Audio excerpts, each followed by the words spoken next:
को नीट 2024 में जो क्वेश्चन आया हुआ है, तो आपका जो कोड एस की बात करें तो कोड एस में 51 नंबर क्वेश्चन आपका जो दिया हुआ है वो आपका है कि आपका रिएक्शन है और आपका कंसंट्रेशन दे दिया है, तो रिएक्शन किस तरफ शिफ्ट करेगा। ठीक है, तो केसी दे दिया है और रिएक्शन किधर शिफ्ट करेगा, इसके लिए क्यूसी अगर आप निकाल लेते हो तो हमारा काम हो जाएगा।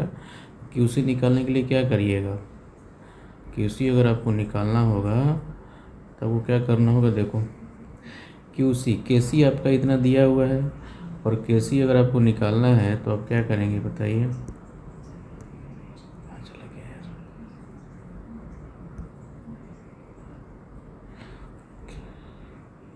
क्यूसी निकालने के लिए क्या करिएगा, बी इंटू सी, जो आपका रिएक्शन दिया हो तो concentration of B concentration of C बटे concentration of A square, value put करेंगे तो वैल्यू आएगा 1।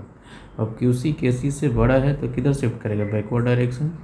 तो जो ऑप्शन नंबर कौन सा हो जाएगा आपका, 4 हो जाएगा। ठीक है, तो इसमें आपका देखिए ऑप्शन नंबर कौन सा होगा आपका, ये 4 नंबर। ठीक है, reaction has tendency to go in the backward direction. ठीक है, और 52 नंबर क्वेश्चन जो दिया हुआ है, highest number of helium atoms किस में होगा। तो आपका इतना लीटर दे दिया है, तो इतना लीटर दे दिया है तो आप फार्मूला क्या यूज़ करिएगा, आप फार्मूला यूज़ करिएगा volume at S T P बटा 22.4 इज इक्वल टू एन बटा एन है ना। इसके लिए तो यहाँ से एन निकल जाएगा, है ना। यहाँ से एन क्या होगा, यही नंबर ऑफ एटम हो जाएगा।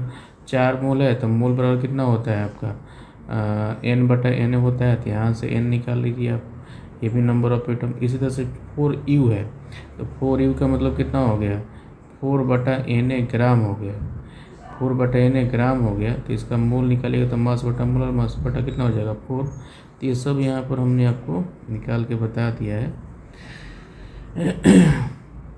मोल आपका कितना है, वॉल्यूम में टेस्ट पे, यहाँ से इतना आ जाएगा, यहाँ से एन निकाल लीजिएगा तो 2.27 इंटू एन बटा कितना 22.4 हो जाएगा।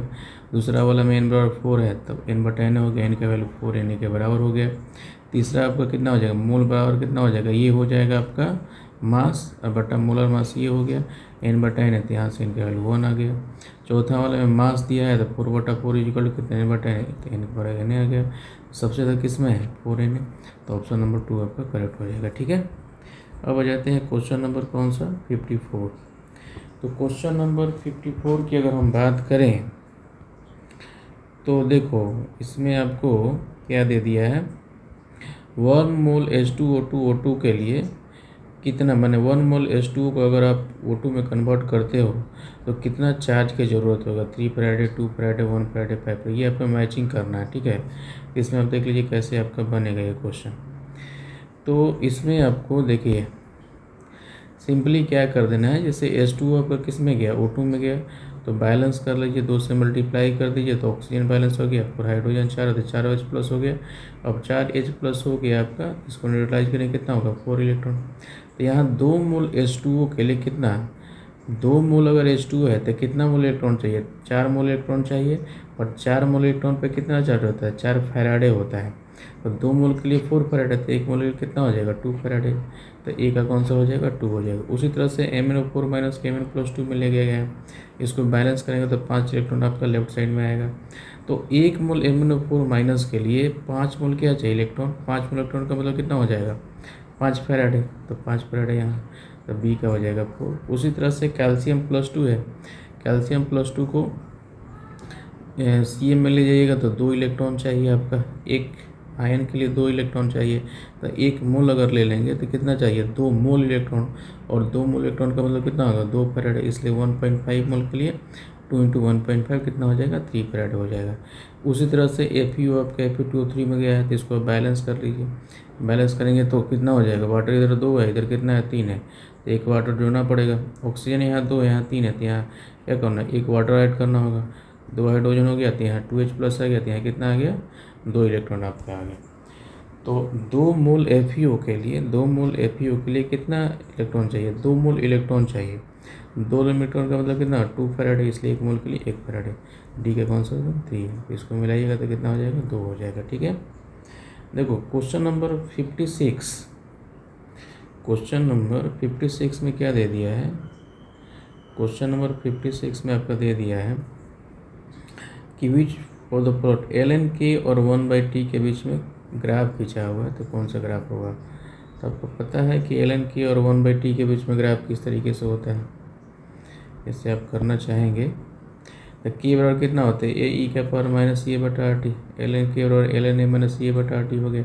एल एन के और 1/t, तो एल एन के कितना हो जाएगा भाई, एल एन हो जाएगा सी, और 1/t करेंगे तो माइनस ए बटा आर कितना हो जाएगा, एम हो जाएगा। तो स्लोप का वैल्यू माइनस ए बटा आर, मतलब ग्राफ इस तरीके से जाएगा आपका, ठीक है।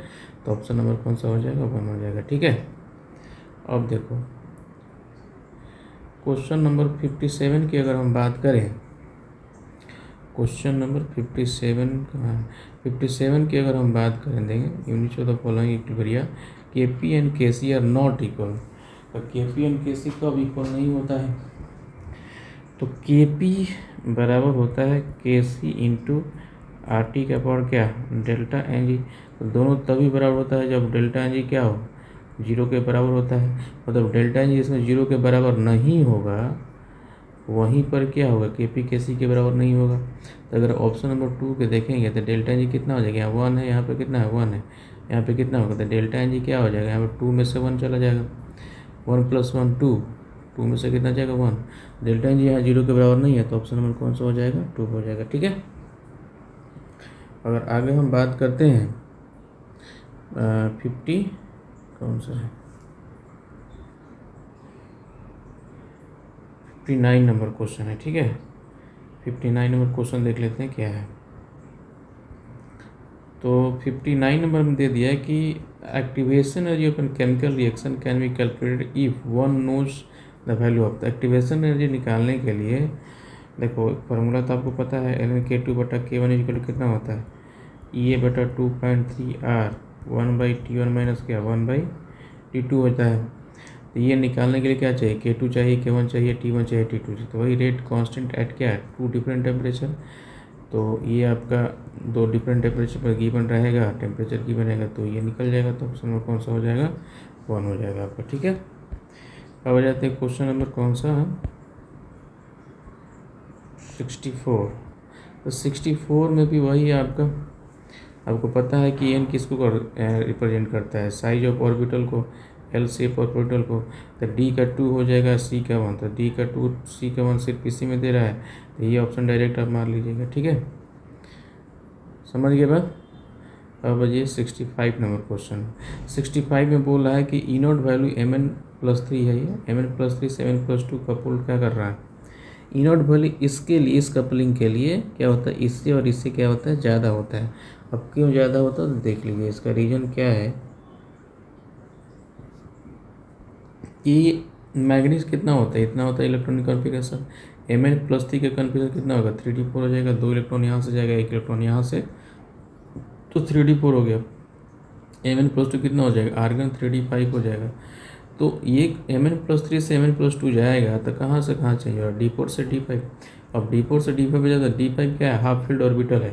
तो हाफ फील्ड ऑर्बिटल क्या होता है, काफ़ी ज़्यादा स्टेबल होता है, इसका सीनोड वैल्यू इसका ज़्यादा होगा। लेकिन वही अगर आप क्या बोलते हैं Cr3+ और ये सब का अगर आप निकालेंगे कॉन्फ़िगरेशन, तो D2 से D4 जाएगा या D3 से D4 जाएगा, निकाल लीजिएगा। वो स्टेबल उतना ज़्यादा नहीं है, इस कारण से कौन सा हो जाएगा, 4 नंबर, ठीक है। हम बात करते हैं 66 में बोला है कि इंट्रोपी किस में इंक्रीज़ कर रहा है, इंट्रोपी किस में इंक्रीज़ कर रहा है, तो लिक्विड इवेपोरेट्स टू वेपर। देखो तो इंट्रोपी कब इंक्रीज़ करेगा, देख लीजिए, हम सबका एग्जांपल दे दिए हैं, ठीक है। अब पहला ऑप्शन में क्या है, H2 लिक्विड, H2 में वेपर में जा रहती है, गैस फॉर्म हो जाती है, इंट्रोपी क्या होगा, बढ़ेगा ही। सॉलिड 130 केल्विन पे है, सॉलिड 0 केल्विन पे, तो मॉलिक्यूल नज़दीक नज़दीक का रहता है, इंट्रोपी क्या हो जाएगा, घट जाएगा। सी वाले ऑप्शन में 66 के सी का जो ऑप्शन है वो क्या दे दिया है, देखो यहाँ पे सॉलिड दिया हुआ, यहाँ पर क्या है, सॉलिड है, लेकिन ये सब क्या है, गैस है। तो प्रोडक्ट में गैसेस मॉलिक्यूल ज़्यादा हो रहे हैं तो इंट्रोपी बढ़ गया। यहाँ पे Cl2 गैस और यहाँ पे Cl गैस है, लेकिन यहाँ पर क्या है, 2 मोल है, यहाँ पर 1 ही मोल है, तो मोल बढ़ रहा है, तो यहाँ भी इंट्रोपी बढ़ रहा है। तो कौन सा ऑप्शन हो जाएगा आपका, A, C, N, D में इंट्रोपी आपका बढ़ रहा है, ठीक है।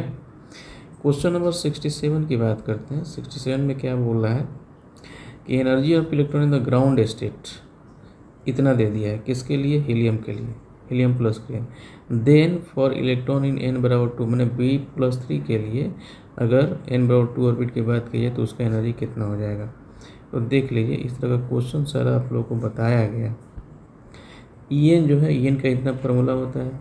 अगर हम E1 निकालते हैं इसके लिए, हीलियम +2 के लिए, तो कितना हो जाएगा? हीलियम +2 के लिए, हीलियम के लिए जेड का वैल्यू कितना होगा? 2 का स्क्वायर 4 और 1 का स्क्वायर 1, ये माइनस इसके बराबर है। तो -13.6 into 4 is equal to -6, minus minus cut जाएगा, तो 13.6 इंटू 4 इजिकल टू x हो जाएगा। और B+3 के सेकेंड ऑर्बिट का एनर्जी की अगर हम बात करेंगे तो -13.6 Z square by N square, तो जेड का वैल्यू कितना हो जाएगा? यहाँ पर हो जाएगा जेड का वैल्यू हो जाएगा 4, तो 4 का स्क्वायर 16 और एन का वैल्यू कितना हो जाएगा? एन स्क्वायर कितना होगा? 4। तो इसको सॉल्व करेंगे तो 4 बार में कट जाएगा, इतना ही के बराबर हो जाएगा। मतलब ये कितने के बराबर? -x के बराबर, क्योंकि यहाँ पे क्या लगा हुआ है? माइनस लगा हुआ है। तो ऑप्शन नंबर 2 आपका करेक्ट हो जाएगा। ठीक है, अब हम बात करते हैं 68 number question, not a redox reaction. Not redox मतलब क्या है? जहाँ पर ऑक्सीडेशन अब चेंज नहीं करेगा। यहाँ पर देखो B+2 है, क्लोरीन -1 है, Na+1 है, SO4 2 - सल्फर +6 जाएगा। यहाँ Ba+2 होगा, सल्फर +6 होगा, Na+1 Cl-।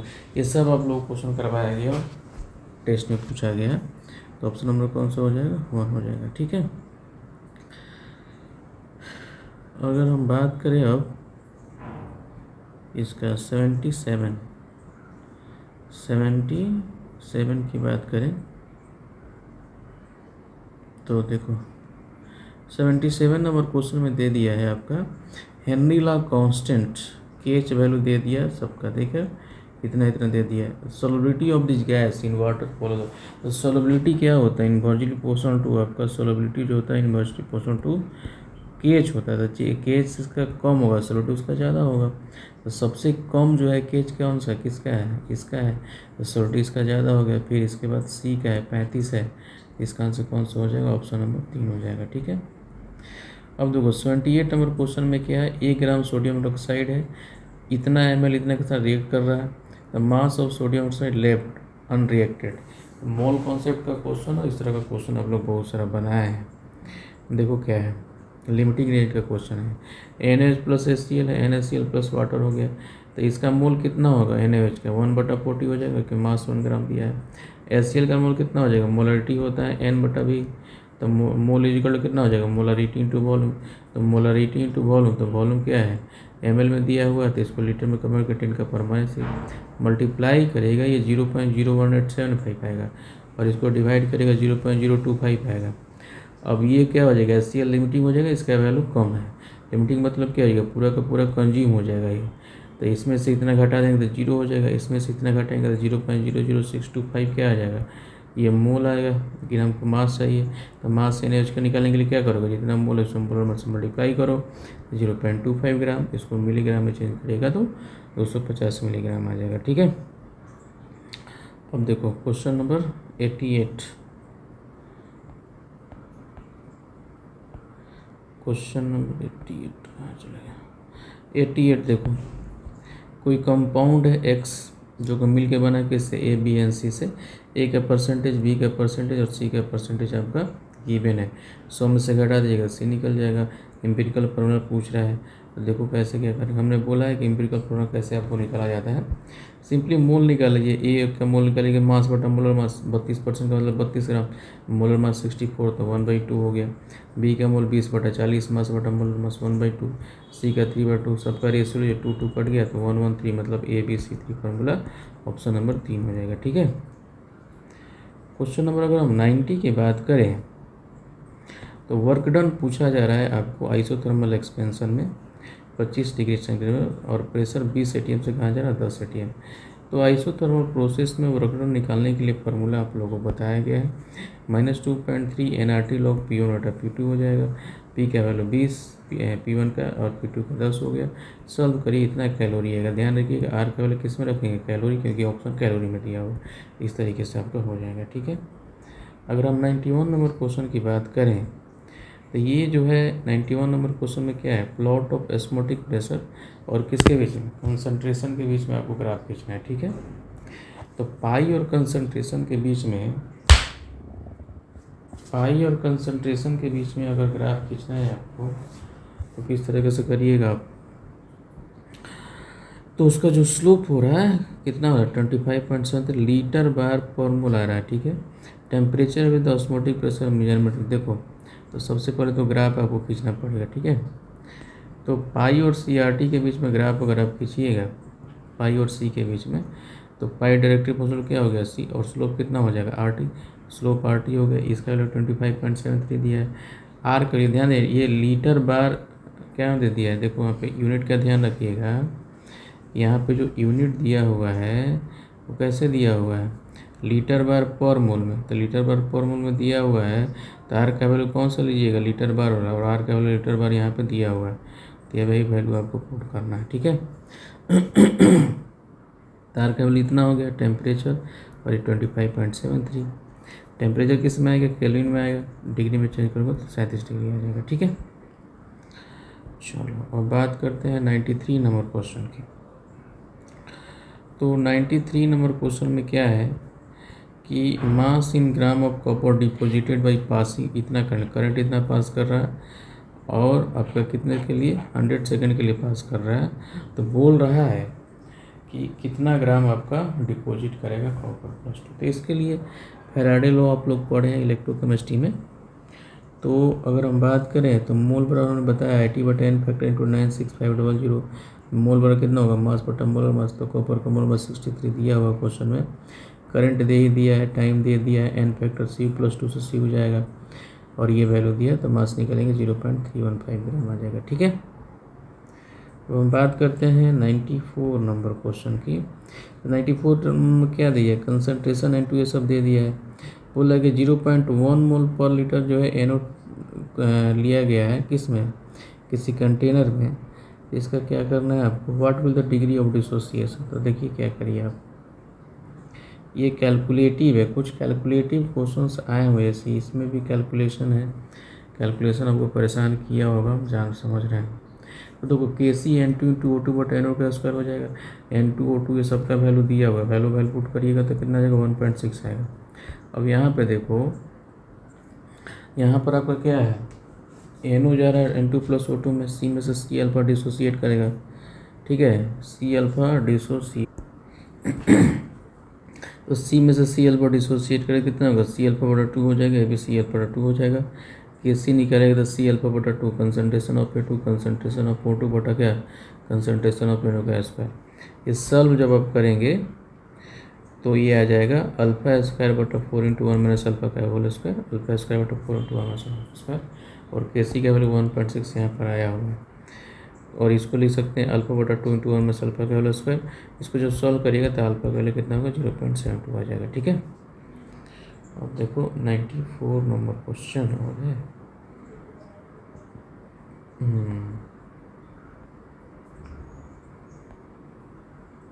तो आपका अच्छा एक क्वेश्चन और दिया हुआ है, एक क्वेश्चन है कि रेट ऑफ रिएक्शन इन क्वाड्रपल्स, क्वाड्रपल्स का मतलब होता है 4 गुना, ठीक है, 4 टाइम्स हो रहा है, व्हेन टेम्परेचर रैंकिंग फ्रॉम 27 से 57 जा रहा था, एनर्जी ऑफ एक्टिवेशन निकालना है।